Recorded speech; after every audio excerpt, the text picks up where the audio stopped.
अत्याचार नहीं सहेंगे, नहीं सहेंगे। आरोपियों को सजा हो, फांसी हो। आरोपियों को फांसी हो, फांसी हो। आरोपियों को फांसी हो, फांसी हो।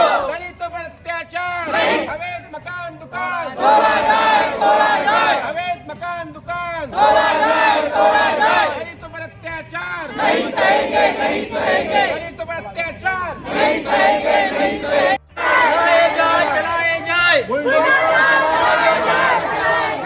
अवैध अतिक्रमण,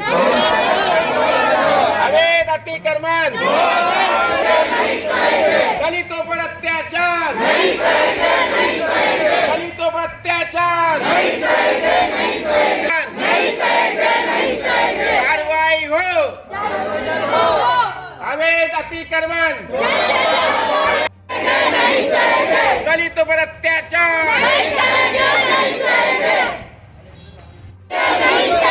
दलित पर अत्याचार, दलित पर अत्याचार, दलित पर अत्याचार। आरोपियों का अवैध अतिक्रमण, अवैध अतिक्रमण पर अत्याचार नहीं सहेंगे, नहीं सहेंगे। आरोपियों को सजा हो, फांसी हो। आरोपियों को फांसी हो, फांसी हो। आरोपियों को फांसी हो, फांसी हो। दलितों पर अत्याचार अवैध मकान दुकान तोड़ा जाए, तोड़ा जाए। अवैध मकान दुकान तोड़ा जाए, तोड़ा जाए। दलितों पर अत्याचार नहीं सहेंगे, नहीं सहेंगे। दलितों पर अत्याचार। उसने मेरी लड़की को धोखे से क्या घटना क्या हुई? हाँ, वो लेडीज को बाहर बुलाओ और उनको फांसी दो। उससे कॉल किया था, उससे धोखे से कॉल करके उन्होंने उनकी साजिश थी, तभी उन्होंने कैमरे की भी डीबी भी उड़ा के चले गए। और उस दिन दुकान भी बंद थी, उस दिन दुकान भी बंद थी और ये मेरी आंखों के सामने हुआ है। तो जल्द से जल्द कार्रवाई करे और उसको फांसी दो, बस फांसी दो। और उसकी जो मकान, उसकी फैक्ट्री सब तोड़ो, तभी अन्याय मिलेगा, नहीं तो अन्याय नहीं मिलेगा। ये आज हमारे साथ हुआ है, कल दूसरी बेटी के साथ नहीं होना चाहिए।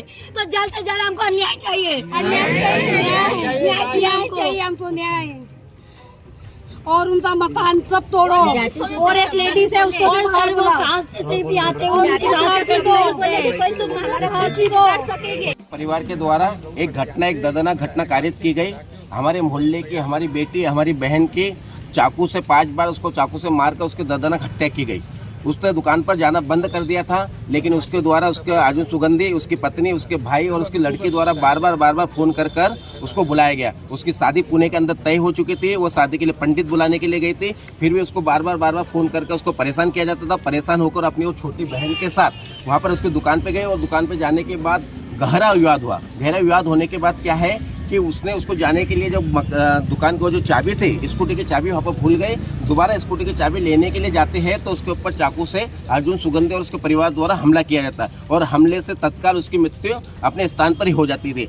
निकिता सुरागे बिना पिता की बेटी थी। माताजी बर्तन मांजने का काम करती है, बहन वो करती थी, वो पूरे परिवार को संभालने का काम निकिता करती थी और अपने परिवार का पालन पोषण करती थी। और उसकी शादी 19 दिन बाद उसकी सगाई होने वाली थी पुणे के अंदर, और एक होनहार लड़की को हमारे समाज के व्यक्तियों ने हमारे द्वारा खो दिया गया। ऐसी लड़की को हम फिर से नहीं पा सकते हैं। और अनुसूचित जाति के जो लड़के थे, इसके कारण पूरे समाज के अंदर एक आक्रोश व्याप्त हो चुका है, एक गुस्सा व्याप्त हो चुका है कि कोई भी दलित महिला को, दलित बेटी को कहीं पर भी अपनी किसी भी स्थिति देखकर उसके ऊपर हत्या कर दे रहा है, उसके ऊपर हमला कर दे रहा है, उसका छेड़खानी कर देता। लेकिन ऐसी घटना जो दलितों पर बार बार बढ़ रही है, इसके लिए आरोपी को जल्द से जल्द उसमें कायमी करते, FIR करते हुए इसको फांसी की सजा दिया जाना चाहिए और उसको तत्काल करना चाहिए। और आरोपी ने जो घटना जो अपनी दुकान के पास की गई, तो हमको पता चला है विश्वसनीय सूत्रों से कि वह जो दुकान है वो अवैध अतिक्रमण का निर्माण किया गया है। उसका जो महाजना पेट के अंदर जो मकान है वह भी अवैध बनाया गया है, वो बिना नगर निगम की अनुमति के बनाया गया है और जितनी जगह उनके पास थी उससे ज़्यादा में उसमें निर्माण किया गया है।